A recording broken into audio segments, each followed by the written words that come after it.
Hello and welcome to another episode of the Strength Syndicate podcast with myself, Shane Story. We're without Lawrence at the moment. He's somewhere, but I now have a new co-host.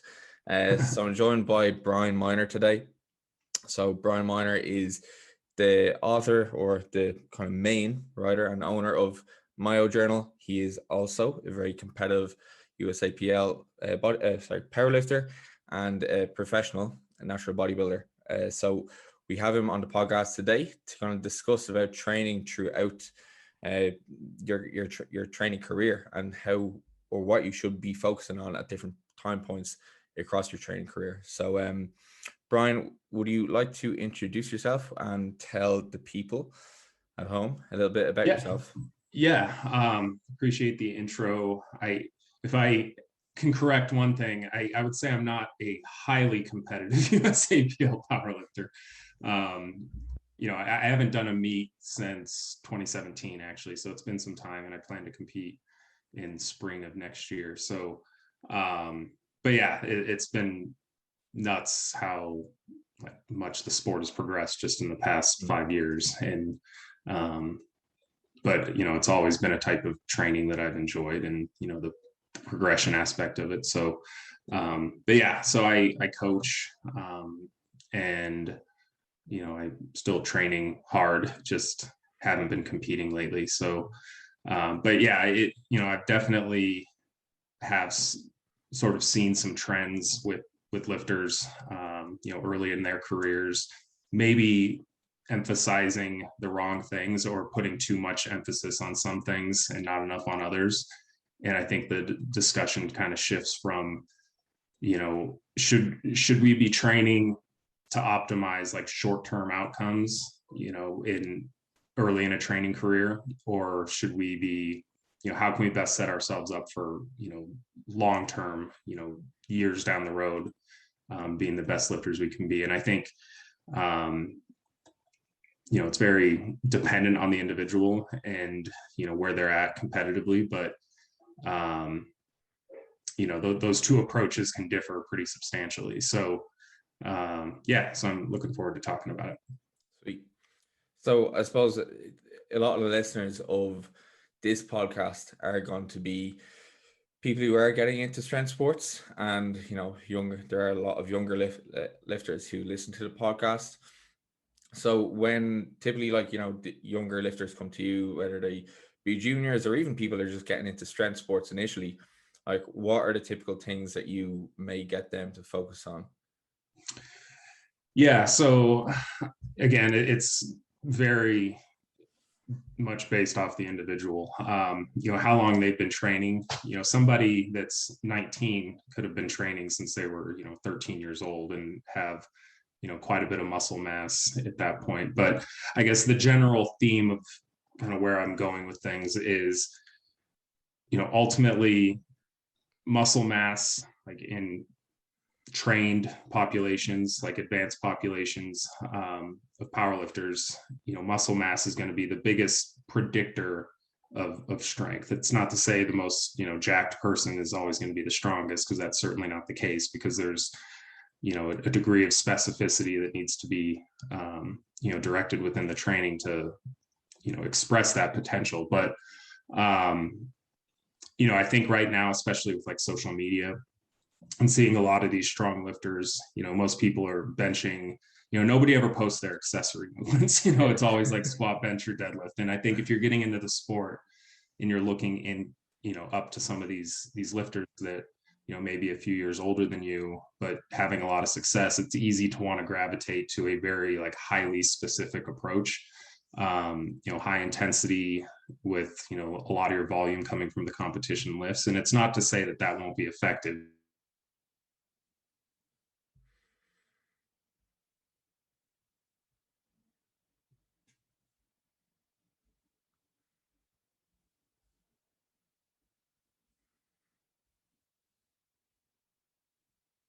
Powerlifting training, when I think in the long run, spending those years where you're really, in a great hormonal environment for muscle growth, that, you sort of bias that to a larger degree, and, sort of get those, that low hanging fruit when you can, when it's a little bit easier.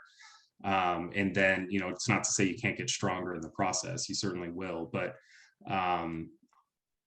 it's sort of, I kind of look at it as like this intensity and volume knob, and, maybe backing off the intensity a little bit so you can train with perhaps a little bit more volume to optimize hypertrophy. And then, you can still bring intensity down as you peak for meets and everything. But I think a lot of people are training, younger lifters are training with higher intensities, maybe too much early on in their careers.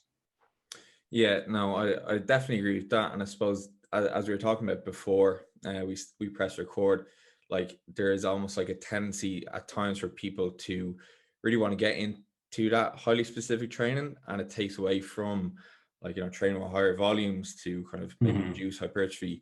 And then because of that, they maybe get too attached to maybe stay in their weight class. It's like, it's not uncommon to see somebody with their Instagram handle being like, whatever, 74 kilo, Yeah. and Yeah. like when you do look at who is doing really well in powerlifting, if you across the weight classes, it is almost like they are high classes. Like if you're 6 foot, 74 kilo is not going to be the weight class where you like excel the most. You've got so much you got so much more in your frame that you could fill out. So maybe over the training career, like, getting up towards those kind of higher weight classes, like 105s, even the 120s, may suit you a bit more. And trying to fit yourself into a box that you may not necessarily fit into, it's definitely going to like limit you over the long term. Yeah, no, I agree. And I think, I said that it's very much based off the individual. And I think this is where,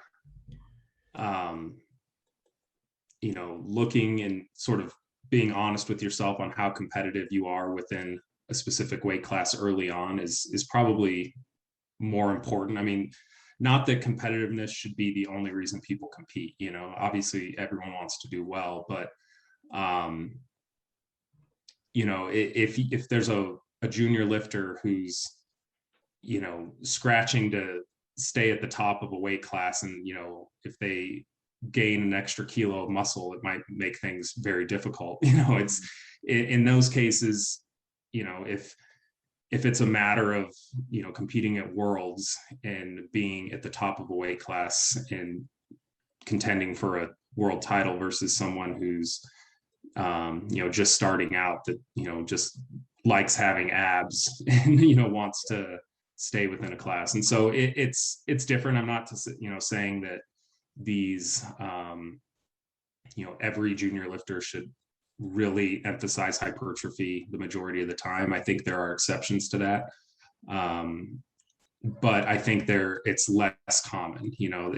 I would sort of, if I was coaching an athlete, in this position, and I have, but it's being honest with them and saying, okay, I think long term, right now we're not contending for anything. There's really no reason other than maybe your personal preference, staying down here, and, sort of getting at, what are the reasons for your desire to stay down here, and just seeing where their motivation lies, essentially. But, if somebody's in it to be the best power lifter they can be, and get as strong as possible, then, early on, focusing more on hypertrophy, I think, is going to be a better bet. And it's not to say they should follow like a bodybuilder program necessarily, but, just accommodating the higher volumes of training that are more conducive to that. Yeah, I definitely think like the competitiveness is something that you do have to think about. Like, even if I was to use myself as an example, like compete at 93 at the moment, but I'm unlikely to ever be like top 3 in my country. And I'm pretty much sitting on the top of the 93 weight class. Probably better off if I did grow into 105s, but I can't imagine myself ever being on the top of the 105 weight class either. I aesthetically, I wouldn't like how that looks, and I don't think even if I went up to that class, I would be as competitive as I could there. So I'd fall into that category of the person who'd be like, well, is it really kind of is the juice worth the squeeze, essentially? And Yeah. yeah, if you're not kind of competing for maybe the top, like if you're not competing for podium, you really do have to kind of reassess that, Mhm. kind of be like, am I happy enough with kind of making some PBs on these lifts over time, or do I really want to kind of push my actual capabilities towards being really competitive? And I think, in your case, and I'm in a similar boat actually, normally compete at 93 and I'm not contending for a title, on a national or world level by any means, but, could I increase my total going up to 105s and competing there? Yeah, probably. But if you've been training for a while and you're sort of out of that window of time where muscle growth is going to happen fairly predictably, at that point I think preference in sort of considering the where you feel best, like if you like the way you look at 93, and that's if I was only concerned with my total, I wouldn't consider doing 93s again, but I would rather walk around, and I'm above 93 right now, but I would rather walk around competing as a 93 than trying to work my way up to fill out the 105s, and so I think just training age plays a role in sort of what those considerations should be. Your genetic capabilities for strength are going to play a role there, and so there's no right answer for everyone. It's definitely going to be dependent on a lot of variables, but I think just knowing kind of the potential cost associated with each decision, potentially both in the short and long term, I just wish I'd see more people examine that before sort of going down and putting all their chips sort of in one direction. And then as well, like, I mean, there's always the health consideration as well when you are kind of driving up weight classes. Like if you are pushing like well past what your frame may be able to handle, like, there's obviously going to be, you may get strength with that, but there's obviously going to be some kind of health consequences come along with that, like sky high blood pressure and like resting heart rate. So in that case, your total is secondary to that. Yes, yeah, of course. I mean, like, as Dom Mazzetti says, like, live large, lift large, leave a giant coffin. Yeah. So then kind of like moving on from like when you're in the kind of early phases of your kind of lifting career, and like when you've gotten to the point of essentially kind of maximizing the kind of muscular outcomes that you will get. Like, I mean, you're never really going to get to that point. Like, it'd be great if we could, but you're going to be within maybe like 20% of what you could potentially gain over your entire lifespan. What do you think, like, should the focus more so shift to then? Yeah, that's a good question. And I think, based off of, the recommendation maybe to emphasize hypertrophy a bit more for a lot of people early on, people may assume like, okay, well now, let's focus more on the skill acquisition and kind of the neurological side of adaptations, and maximizing strength there, like expressing the strength that our muscle mass can accommodate, so and there's some truth to that.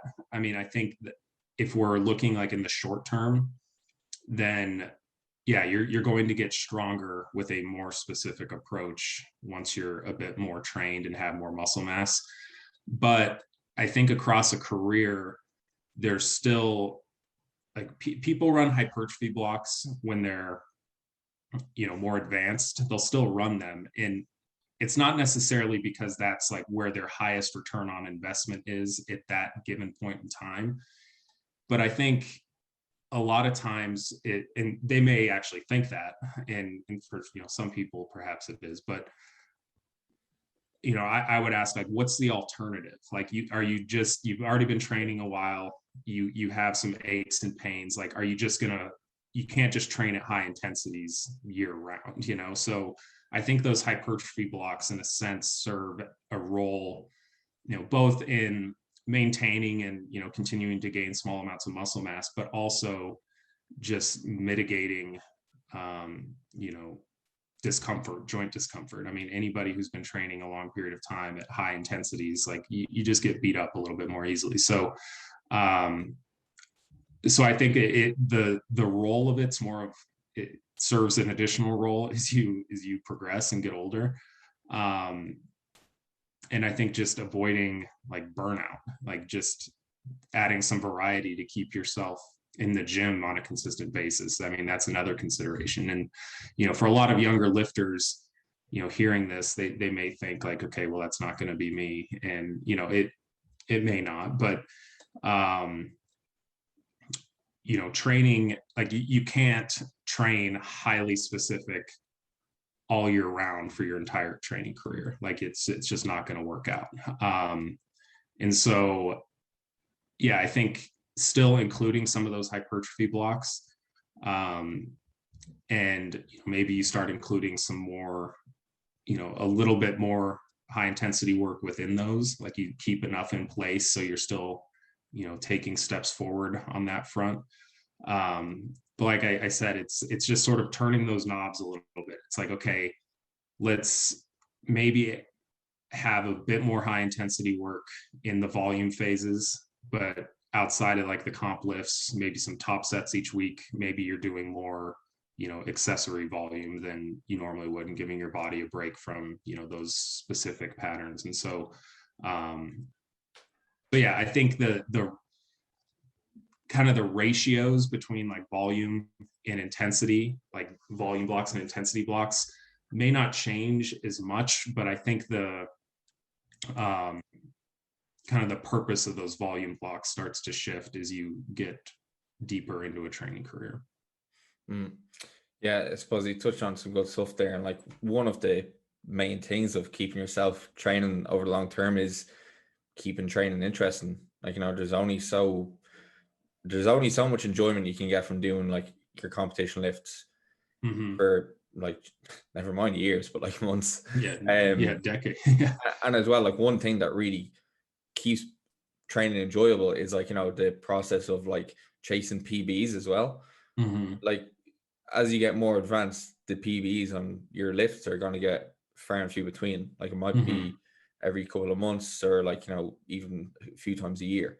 So picking different movements, like, you know, getting good at them in your maybe less specific blocks, in those kind of hypertrophy blocks, you know, maybe focus on getting stronger overhead press, or like how many pull-ups kind of do, you know, that type of stuff definitely will keep one interested, as well as like, you know, reduce the chance of the overuse injuries that powerlifters are very inclined to pick up on.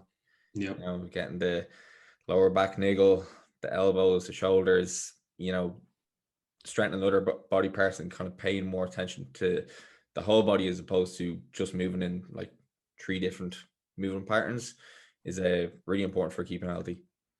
Yeah. And I think the enjoyment factor, especially, you know, I think with the younger lifters that are, you know, in love with the sport, it might be something they're less inclined to put as much stock into, because it's like, okay, I'm loving this right now. You know, I'll do whatever it takes to optimize, you know, strength in the long run. But, you know, adherence is like the most predictive variable for long-term strength, you know, and development, you know, muscular development. And, you know, you're right, like changing things up keeps things fresh. And you're motivated to continue to get in there. And I think that's something that, you know, I've appreciated more, you know, as I've gotten older.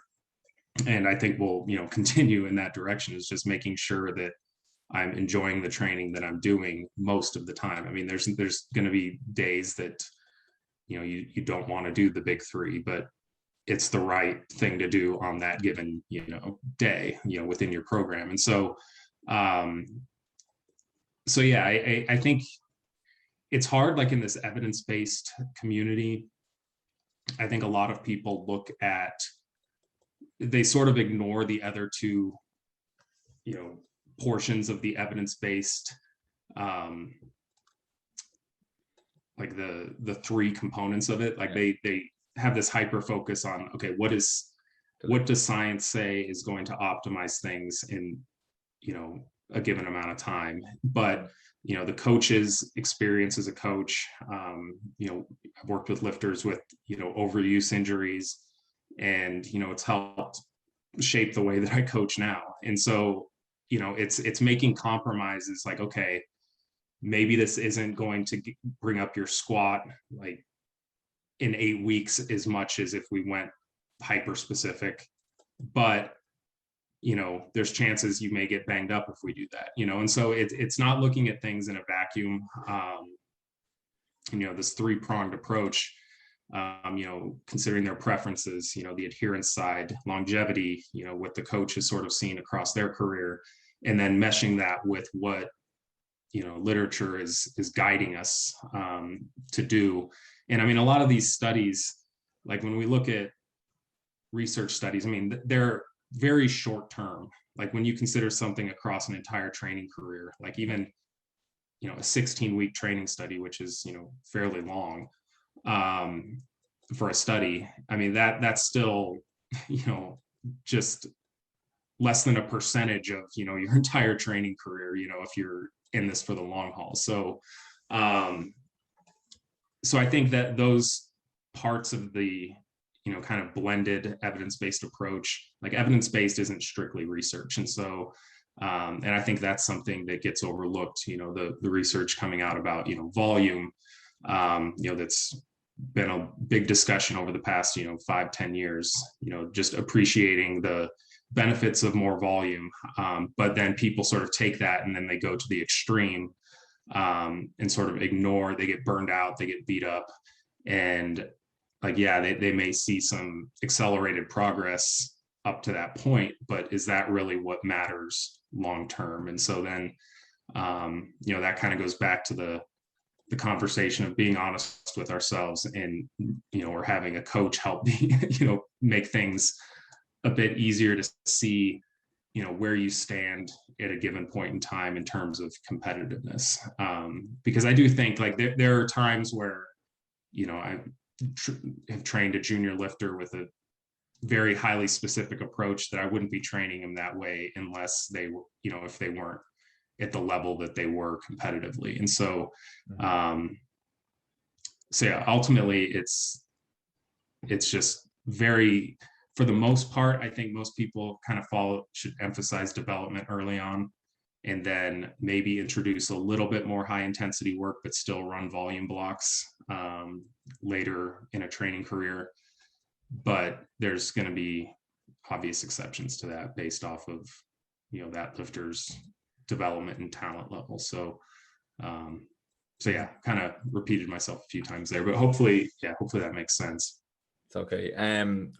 But yeah, like as well, like as we get older, we're gonna have other stressors that come into our life that are not necessarily, like lifting won't be the center of our universe, which it once was. Like, when we are younger, we don't have much life commitments. The gym and all of this stuff can take up most of our time. Whereas, as you do get older, like you're a father, am I right? Yeah. Yeah. So like, obviously when your kids came into your life, I'm sure your lifting changed dramatically. Yeah. And how you approach that kind of stuff. So yeah. Oh, go ahead. Oh no, so I was going to say, so like they're also things we have to factor in when we think about, all right, well, we know if we want to make our best like gains over the long term, we have to be lifting for a very long time. How do we navigate all these things that will probably inevitably come up in life? I don't know if you seen the recent paper on the minimum effective dose for 1RM training. Yeah. Yes. So we had him on the podcast on the last one. So like, just even approaches like that are fantastic things that people implement in over the course of their training career that allow them to continue to lifting, rather than just saying, okay, times are getting hard now, I'm going to stop training and pick it back up. And you know yourself, once you stop, it's really hard to get back going. Yeah. Yeah, I mean, that's an excellent point. Is the time aspect is more, you have larger priorities in life, and the minimum effective dose, for training, like if you're trying to hang on to, these adaptations, like strength in and of itself isn't an adaptation. It's the expression of multiple adaptations at the physiological level. So, if you're trying to just maintain that expression of strength and move that needle forward, yeah, it doesn't take that much. I think for a lot of people, they have a hard time being in that mentality of like, I'm doing the minimum to get by, you know what I mean? Like it's like the minimum effective dose. Like anybody who's motivated would prefer to be doing more than the minimum effective dose. There's absolutely a time and place for that. And I think that's, it's great research to show, there's the, maintaining strength and, really optimizing strength. There can be a pretty large disparity in the amount of workload that goes into that. And I mean, that's good news, that's good to know, because, you won't always have time to spend, 3 hours in the gym to do, 3 movements, like you see a lot of powerlifters. And what I was going to mention is, as I've, this wasn't really necessarily intentional, but I noticed like once I had kids and then, once we had our second child, it was like my training naturally sort of gravitated more towards the bodybuilding side of things, because those sessions just naturally are a little bit briefer. It's like you feel the sense of accomplishment that you get out of spending an hour in the gym doing that versus like, okay, I did 4 sets of squats, in 1 hour and that's it. So it's like at that point you have to consider, what am I better off trying to do the minimum effective for strength, and focusing on that, or maybe focusing a little bit more on the developmental side of things, even if progress isn't going to come at a quick rate, but I'm able to get more productive work in, so I think that's another consideration, is just deciding where you're like just time management in young people. And I was the epitome of this is just training in my early 20s was, I mean, that was a big priority for me. I mean, it's still a priority, but it's not like that was my main thing, and like I had the time to dump into that. And there's people that are older that still have that, and I'm not saying that's a bad thing, but with a family, a job, and like your time it becomes more scarce, and so you have to be more strategic with how you manage that. Whereas when you're young, you can throw 10 darts at the board, and if 3 of them land, you're good. You can just kind of take like a shotgun approach in a sense, whereas you really have to refine that to get the biggest return on your investment when you're a bit older. So yeah, I think that the research, what was that author's name? PAC is his acronym. Androulakis Kourakakis. It's a Greek name. Okay. Yeah. No, like that was, extremely valuable information. And this is where like science, it's like it's a good, the takeaway here, for me would be, we can, if you're short on time and you're trying to maintain your strength, if that's your, main priority is maintaining strength in the short term, or even, over the long term. I mean, eventually you're going to want to do enough volume so you maintain muscle mass, because eventually, if you start to atrophy over a long period of time, just doing, the minimum effective for strength, which may or may not be the minimum effective for holding on to size. It's going to be based on the individual, but that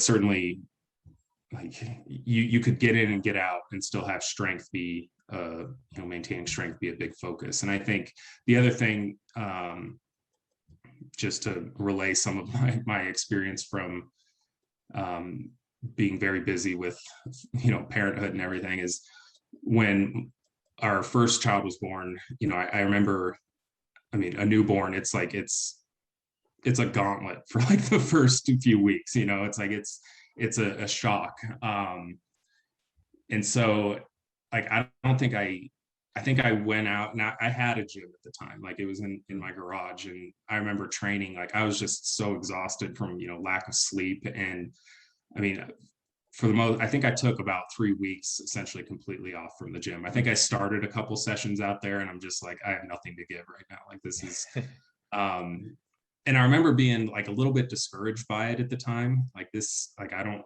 want to have to, I don't want to lose all my gains, and this is going to be difficult. But it's, once you kind of go through that process and realize how quickly things come back, and you start to, like, the time off when you're forced to take it, it's less mentally invasive than or going on a vacation.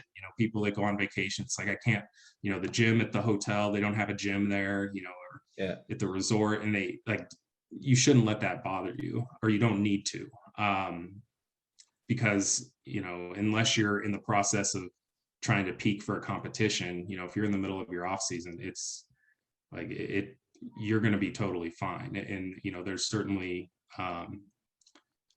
plenty of evidence now to support these deloading periods, or detraining periods even. The rate of progress once you get back is pretty accelerated. And so that, I think, gives a lot. It gave me a lot of peace of mind, because once I got back in the gym, it was, I think, like a month later, I PR'd on my deadlift. So it was a good experience. Like, at the time it was discouraging, but it didn't need to be. Yeah. And I suppose one question I was also going to ask you was, like, do you find when you were, obviously you transitioned from powerlifting to bodybuilding and then back again, so like, how did you kind of find the transition, like at either end of that kind of part? Like, were you still incorporating like the big 3 lifts during bodybuilding prep? Did you take them out at any point? And then when you got back to doing them, like, did you notice like there was any kind of huge differences, or how long did it take you maybe to get back to a level of strength that you're kind of happy with? Yeah, that's a really good question. So I started out, the first powerlifting meet I did was right at the beginning of like my second contest prep ever, like in 2011. And for that one, it was pretty early on in the prep. And so it was kind of like finishing, like the first month of my contest prep was sort of me peaking for this meet. And then I focused more on kind of the bodybuilding side of things. And then in that off season, I focused pretty heavily on powerlifting. And at the time, my stance has changed, pretty significantly since then. But at the time, there were a lot of people, like the dual sport athletes were, guys like Lane Norton. He had I think maybe 2010, I want to say, was maybe his last prep. But I think before that and after that, he was powerlifting. And sort of the message of getting stronger drives muscle growth, which it's not necessarily like that can go down the rabbit hole of like discussing progressive overload, but like it's not like a 1-to-1 ratio. It's like you get stronger because you're keeping pace with, you need to add load to the bar to keep pace with adaptation, so you continue to apply an adequate stimulus. But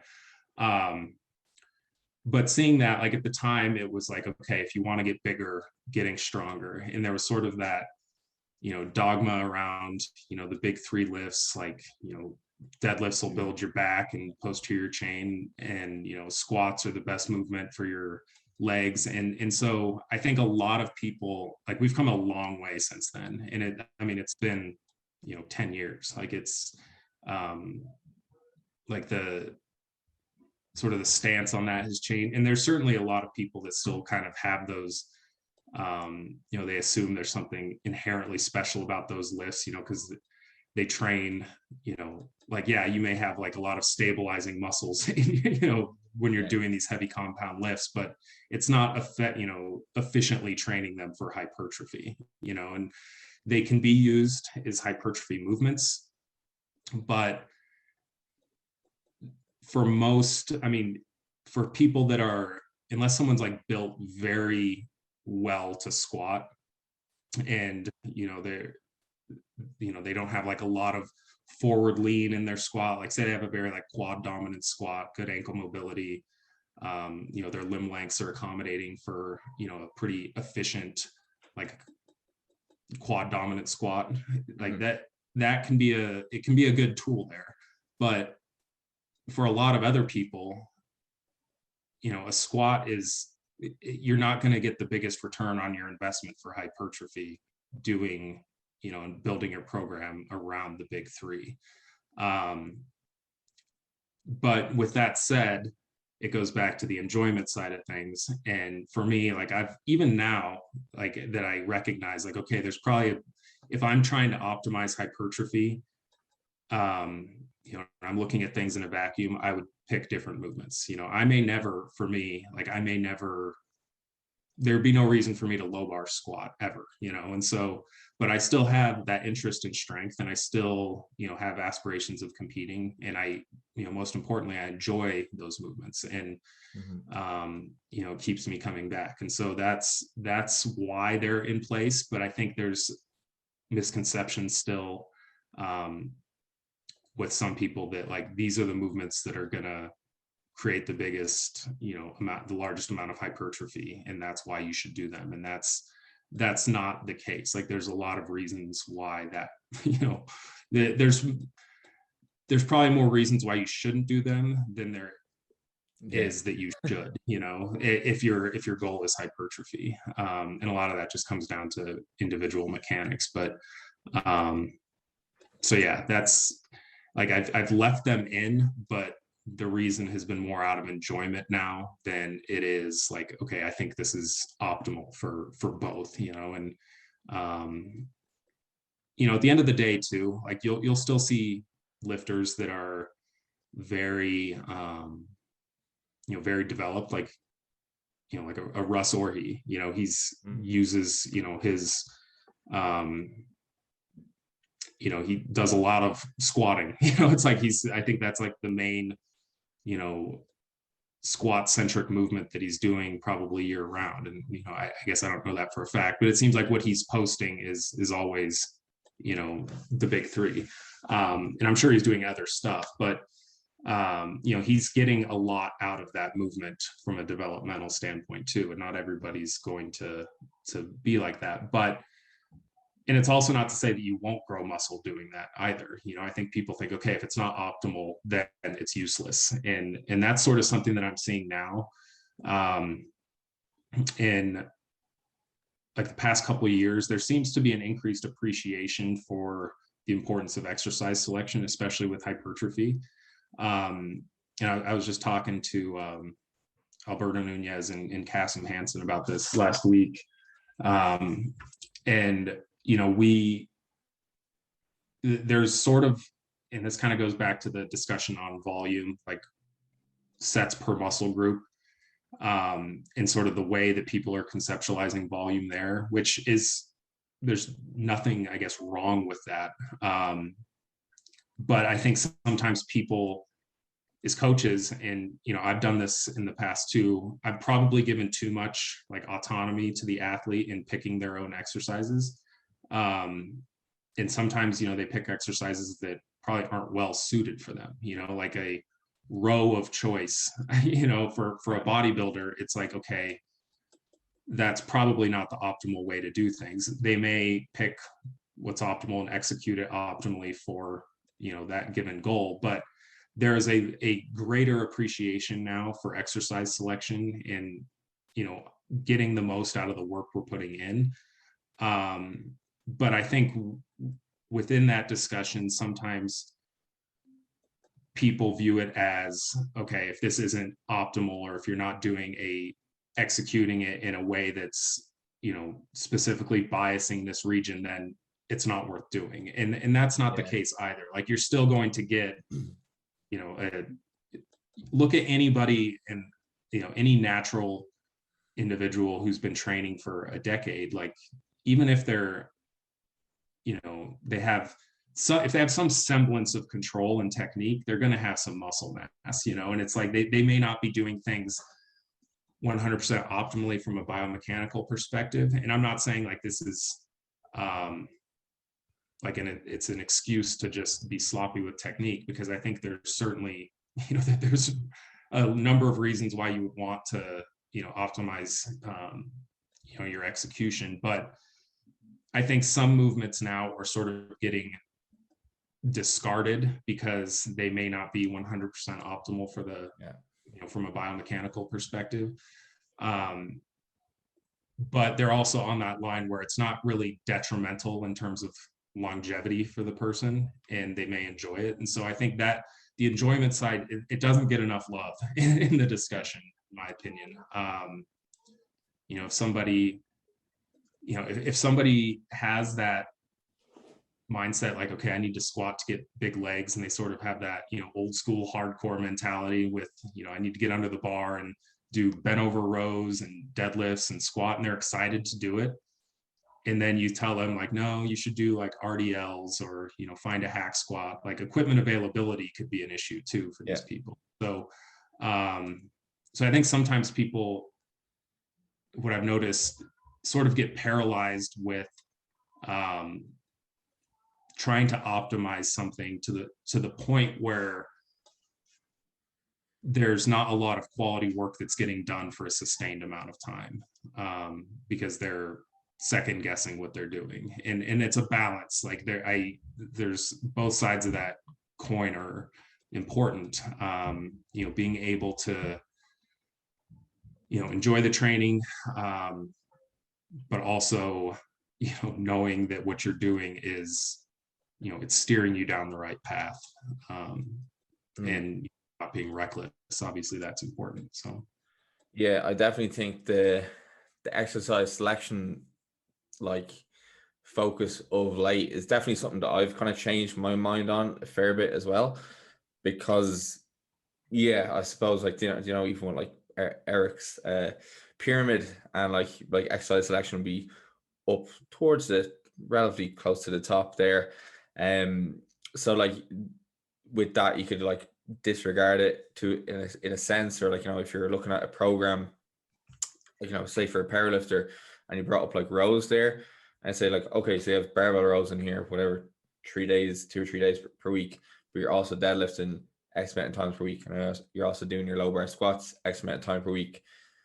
Is this going to be the best exercise for you to be having in that program? Like, it's a lot of lower back involvement, having to stabilize that position. Are you even going to be training the areas that you want to be training as efficiently as you could? I think like the stuff with like chest supported rows, like the chest supported T-bar rows, like even just single arm rows, could potentially be better options in that case. That's just kind of one example. But then as well, as you said there, enjoyment also very important. Like, I do like doing barbell rows myself, even though I may not recognize it may not always be the most optimal thing for me to do. And I might do them with a little bit of body language as well. Again, may not necessarily be optimal, but I may like doing it, so there's definitely those kind of trade-offs within the program. But yeah, I definitely say in regards to like accessory movements in the program in general, there should be some kind of logical thought process as to why each thing is where, as opposed to being, okay, you're doing your big three and now the rest is just kind of like a free-for-all, which can happen at times. Like, one thing we were talking about earlier was, there may not be any kind of like focus dedicated towards those other lifts. you know, and you just see them kind of tacked on to the end of the workout, like, you know, no degree of control to them, just flinging around weights, and, you know, just thinking that that's going to drive any kind of benefit. Whereas, like, you know, if you're looking to get the kind of adaptations that you want, they have to be also focused on. Yeah. No, I agree. I mean, at the base of that pyramid is adherence, and I like will agree with that forever, you know. But what I have noticed sort of change for me personally, and sort of how I view things, is taking a more like bottom up approach to, like, if you walk into the gym, like, and you see like the bros doing this all the time, them and their training partner, you know, they're taking sort of a bottom up approach. It's like, okay, we're hitting chest today. What movement are we wanting? Like the first thing that they decide is what exercise they're doing, you know? And I'm not saying they're doing things optimally by any means, but when we go into the gym, like, the first thing you're going to do is pick the exercise, and then, you know, pick, okay, what intensity is this going to be at? Now, how much volume am I going to be doing? And that's one thing that, you know, I think the intensity and the volume are going to be oftentimes heavily influenced by the exercise selection. Mm-hmm. And the exercise selection is driving a lot of that. Like, if it's a very efficient movement, and, you know, we're kind of talking about hypertrophy here, but, you know, if it's an efficient movement where you can get a lot out of maybe a bit less, you know, rather than throwing, you know, it just is a example, like, rather than doing, you know, 6 sets or 5 sets and really only it being, you know, quote unquote, like 3 quality sets worth of stuff, you know, like, could you only do 3 sets and get the same outcome and save time and potential wear and tear if it's a more directed, you know, more biomechanically, you know, efficient movement for that muscle group that you're targeting? And so, like, that's going to dictate your set volume, or influence it anyway. The intensity, you know, if I say like a, you know, a vertical press of choice, and someone is, you know, a strong overhead presser, and they're doing, you know, standing overhead, and versus someone who's like in a machine, like, you could probably handle, like, the imposed stress systemically is probably going to be less with the machine than it is, you know, doing a, you know, standing, you know, movement that's, you know, has a degree of axial loading, you know. So I think that's where I sort of shifted in the past couple of years, is just a more deliberate attention to exercise selection, with myself and, you know, with athletes. And there's a degree of trust, like, you know, some athletes are very in tune with what they're doing, like a lot of bodybuilders, especially, like, I coach bodybuilders too, and they tend to be more, they put more thought into exercise selection when giving the option, I think, than a lot of powerlifters do on average when it comes to these accessory movements.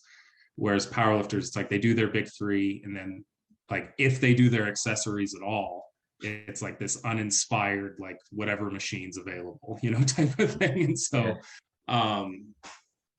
so I think you know, where the discussion seems to sort of be going with this, sort of revived importance of exercise selection. And, you know, I like that. Like, I think that's important. I think it's going to yield the best return, but at the same time, like, adherence is still going to be the biggest factor for long term. And I you know, I have Kasim Hansen with N1, like, he's done a great job, in my opinion, like, getting that, sort of changing some of that, the way people sort of view exercise selection, less as this afterthought and more as like, okay, this is your initial priority, you know, now let's focus on these other variables, because it makes sense to me.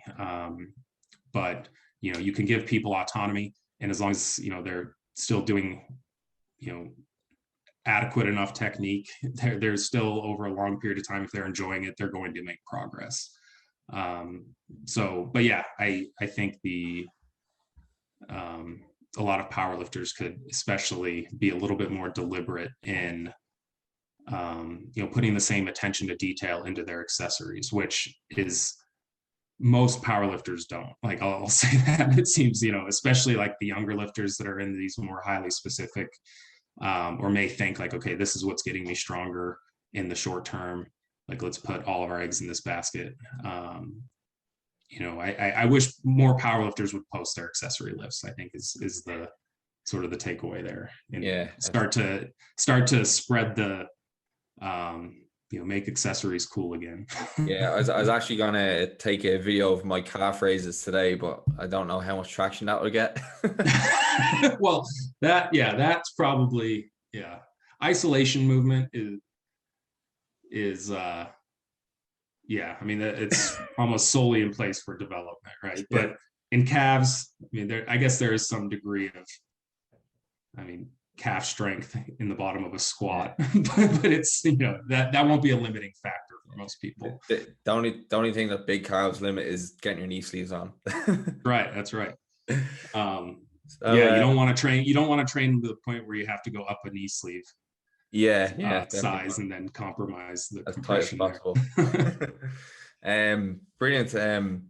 Brian, I understand you are a busy man, so thank you very much for jumping on the podcast with me today. Is there any kind of closing thoughts or anything that you want to finish off with? I think the big takeaway, when it comes to training across a career, is, I think the tendency early on is to look at and chase what's optimal in the short term and sort of make the long term an afterthought. And there may be a time and place for that, but I would just encourage more young lifters to, consider, when they're designing their training, okay, ask yourself the question, am I trying to optimize things in the short term? Like, am I peaking for a meet, or am I trying to, maintain proficiency and drive up development for, making myself the best powerlifter a decade from now, and, exhausting my potential across a career rather than just, the next 6 months. And I think that's a question worth asking. And it's not going to be the same answer for everybody. So I guess the takeaway is, context is something that this industry lacks in applying, I think, in many cases, but apply context to your situation and be sure you're asking those questions. And that's about it. Perfect. Thank you very much. Thank you for having me on. What I'll get you to do is just tell people at home or wherever they are where they can find you.